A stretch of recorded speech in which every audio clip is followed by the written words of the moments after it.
boo waree jiite daf lay defar ba pare.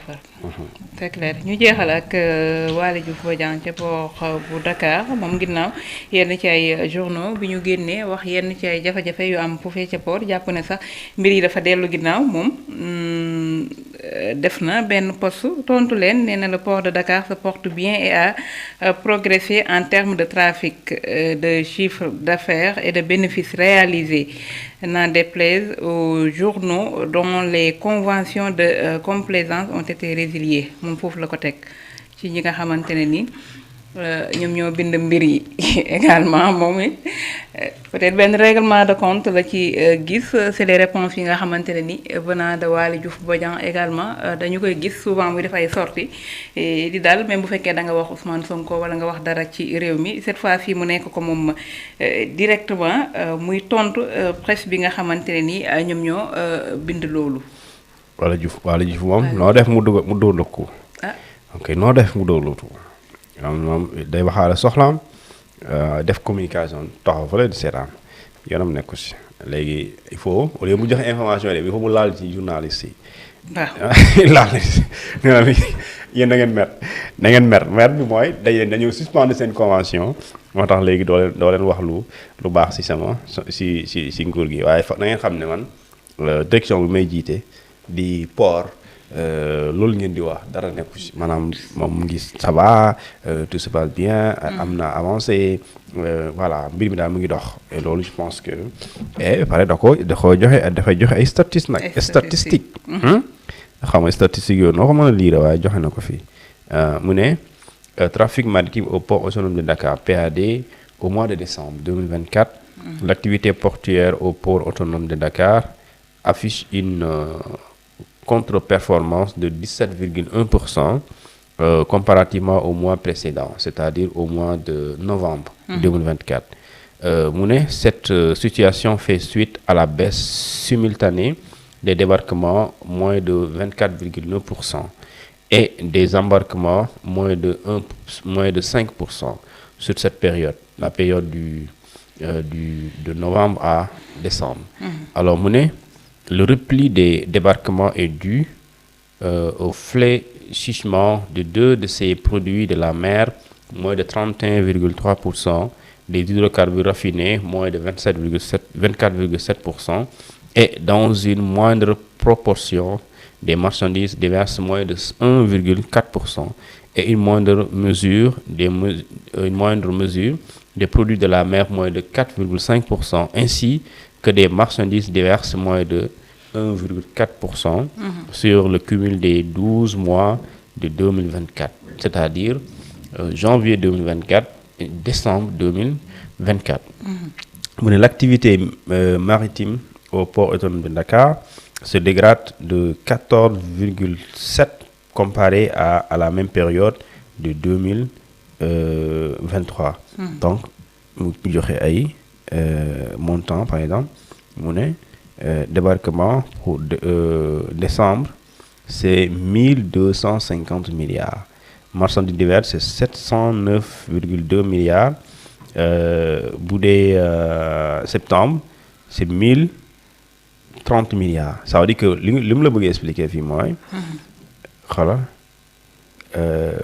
bu dee ci novembre, d'accord, bu dee septembre 2024 c'est 1000 milliards 30 millions, mais bu dee décembre c'est 1000 milliards 250 millions ci wàllum débarquement. Alors bu dee ci marchandises de diverses précisément septembre c'était 544 milliards, mais bu dee décembre c'est 709,2 milliards. Alors bu dee ci wàllum hydrocarbures raffinés septembre c'était 252 milliards, fii c'est 234 milliards. Alors fii ñu ne su fekkente ne des produits de la mer 44 en décembre 2024 et 87 en septembre 2024. Bon tellement chiffres yi dafa bëri. Mais lu mu bëgg a wax daal mooy le port se porte bien. Malgré il y a eu des licenciements, mais le port se porte bien. Léegi nag le port se porte bien, et pendant que d'autres sont licenciés, parce que tout à l'heure on parlait des licenciements abusifs. ñoom xaw ma nag man xaw ma lu tax ñu abusif ndax abusif la wala lu déet.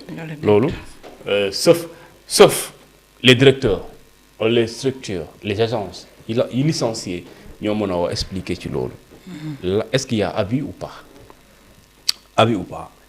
Maintenant il y a licenciement mais est-ce qu'il y a de l'abus? loolu directeur yi kese ñoo ci mën a tontu. c'est-à-dire que tontu ci mooy fan lañu sukkandiku concrètement de manière légale pour licencier loolu ñoom kese ñoo ci mën a tontu. kese léegi koo dàq ku ne moom dina génn wax yow mi dàq nag bon am nga droit wax bu la neexee nga noppi mais lu gën mooy nga wax. et boo waxee dafay leer Cheikh Bamba Dièye ngi nii xaw ma ndax pare na ma mu ngi doon wax sànq. di expliquer situation aéroport bu Blaise Diagne parce que du choix dafay gën parce que dafa am wax ju bëri ay rumeur information yoo xamante ni kii day wax fii kii wax fële. finalement doo xam lan mooy dëgg te nit ñi war a comprendre nag. moo tax effectivement c'est intéressant buñ ci tolloo ñoom ñu génn wax. et maintenant boo defee performance aussi da ngay génn wax ak Sénégalais yi ne voilà moi boîte bi ma jiite voilà elle se porte très bien tout se passe bien voilà les avancées fii laa fekk boîte bi yóbbu naa ko fii lii amoon na souci waaye yéeg na et cetera loolu mooy tax effectivement ñu xam yow yaa ngi liggéey depuis presque 1 an yaa ngi ci bopp agence alors mais loo fi fekk yow ñëwoon nga wax ñu ko. mais bi nga ko fekkee fii foo ko yóbbu. dafa am solo moo tax effectivement Wally a bien fait de faire une communication mais na bàyyi di tirer ficelle yi nag jëmale ko ci presse bi waxaale si soxla ba pare joxe waale si information xastawaale dafa xaste de dafa xaste loolu voilà dafa xas gars yi nee na da ngeen mer parce que dañoo dagg seen convention léegi boo defee loolu gars yi dañ lay zappe de dañ koy zappe de waaw ñu traité information bi bu dee lu négatif la ñuy traité moom de moom moo ko gën a voilà mooy borom punchline yi mooy borom punchline yi te kuy tontu jàmbur moom bu sa bës yegsee ok da ngay dóor sa bopp boobu la suur Thioune merci beaucoup xam naa ne foofu la ñuy yemale jotaay bi di la jaajëfal bu baax a baax ak ñi ñu doon seetaan Modou Gueye Nay Leer def nañu ko chargé de mission. ci assemblée nationale. waaw sànq laa gis information bi de. waay est-ce que xam nga Modou Gueye Nay Leer léegi ñu ma ko yónnee waat. gars yi xam nañu Modou Gueye Nay Leer.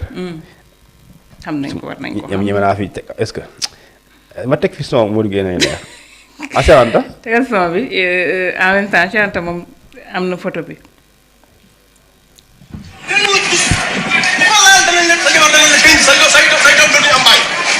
maa la wax loolu man donc ku ko laal sa jabar dana la tënj sa jabar dana la tënj maa ko wax ku bañ sa jabar tënj la bu laal Ousmane Sonko ku ko laal rek sa jabar dana la tënj ku tëj Ousmane Sonko ci kaso bi sa jabar tënj la maa ko wax man Ibrahima Gueye Nay Leer maa ne Ousmane Sonko ku ko tëj ci kaso bi sa jabar dana la tënj maa ko wax.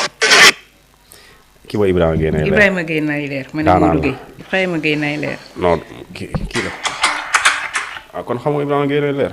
sa jabar dana la tënj laa wax kenn lu gis ku ko laal dana la sa jabar dana la tënj sa doom du am baay maa la wax loolu Ousmane Sonko ku ko laal sa jabar dana la tënj sa jabar dana la tënj maa ko wax ku bañ sa jabar tënj la bu laal Ousmane Sonko ku ko laal rek sa jabar dana la tënj ku tëj Ousmane Sonko ci kaso bi sa jabar tënj la maa ko wax man Ibrahima Gueye Nay Leer maa ne Ousmane Sonko ku ko tëj ci kaso bi sa jabar dana la tënj maa ko wax. voilà kooku mooy Ibrahima Gueye Nay Leer jàmbaar na nag. ma dama koo xam ci taw manifestation bi man dama ko doon yërëm je te jure. ñi daan faral di couvrir manifestation yi. wala ñi daan faral di gis image yi mooy kii daan takk drapeau bi fii. policiers yi bu ñu koy daax day avancer dem ci ñoom. xam nga da nga koy yërëm parce que des fois day sedd sax mais day ñax moom. waaw parce que moom ndeysaan moom bokk na si. ñi nga xamante ni amuñu sago xam naa daal ci Sonko. waaw gisoon nee na ku ko laal. ku ko laal sa jabar dina la tënj. ku ko laal sa jabar dina la tënj. say doom dina ñàkk bàyyi. c'est-à-dire que mooy moom jàpp na ne Sonko ku ko laal ku ne. day faatu. ndaanal la nag ndaanal la. parce que man daan naa bokk naa ak moom plateau. plusieurs fois. da nga xam ne nag moom dafa lu mu gëmoon.